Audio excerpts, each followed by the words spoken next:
Everybody knows right after Thanksgiving, the soldiers get deployed. If you've driven around Framingham in the last few days, you've seen them. Giant 10-foot-tall toy soldiers armed with fake wooden guns that pop up every year around the holidays. So where did they come from? How did they get there? And how are they making holiday cheer more accessible for all? We have the answers for you on this week's Frame by Frame.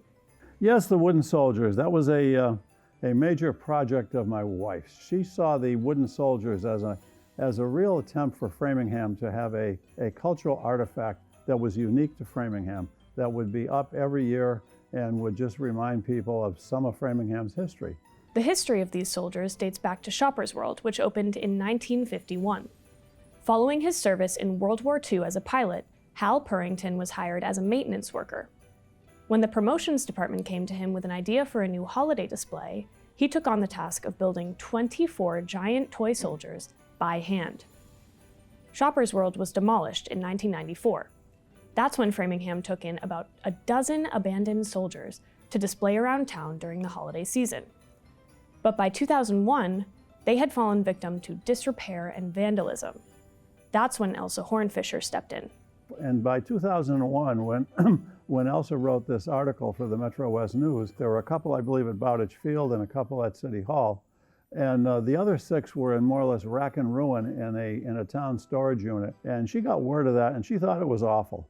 And so Elsa penned this column in her bi-weekly column in the newspaper saying, we need help for this. And these soldiers are a real Framingham treasure, and there's an opportunity here for these to be saved. Elsa successfully rallied the town to save the soldiers from disrepair, and in doing so, helped save a beloved Framingham tradition. A soldier made in her memory now sits outside of the Salvation Army. Nearly 25 years later, the fleet of soldiers has grown substantially with help from the Parks and Recreation Department. This year, they deployed 40 soldiers around Framingham. It's evolved over the years, I think, mostly in the number of soldiers and the number of locations that we've expanded to. We've built some, we've refurbished some. It just has been growing since we received them over 30 years ago. About 4 years ago, I believe, we integrated some multicultural and female soldiers into the ranks to make it a little bit more diverse, which has been received fantastically. A few years ago, Elaine was inspired to take this tradition to the next level. I was outside, I was parking my car after I came home from lunch, and a grandmother and a little girl were out front admiring the soldiers. And the grandmother came up to me and she said, do you know where all the rest of the soldiers are? And I said, oh yeah, absolutely. Why don't you come inside and I will give you a list of where you can find all of the soldiers. And the following year, I thought about it a little bit more, and I went to my boss and I was like, can we do a scavenger hunt? And she was like, well, how do you want to do it? I'm like, well, you know, there's a lot of historical books written on Framingham. I bet you I can find some sort of historical clue for wherever each one of the soldiers is located. She said, sure, go for it. So that was year one. That's pretty much how it happened.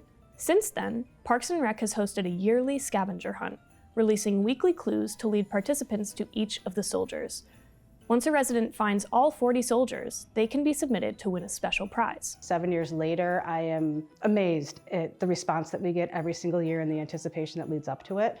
Despite the soldiers' seasonal public showing, the scavenger hunt is a year-round team effort.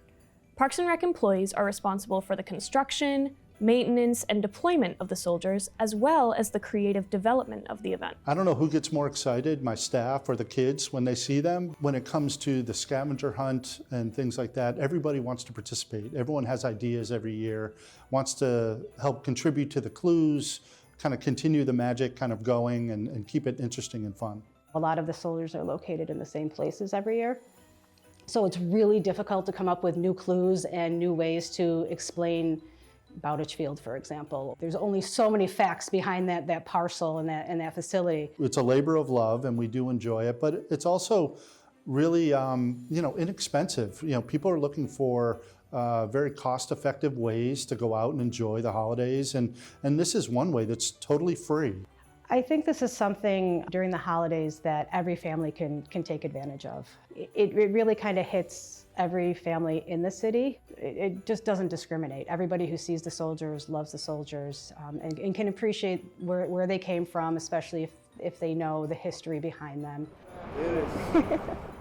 You can participate in the Toy Soldier Scavenger Hunt until Friday, December 27th. Stay tuned for next week's Frame by Frame episode, where we explore the soldier's original home, Shopper's World.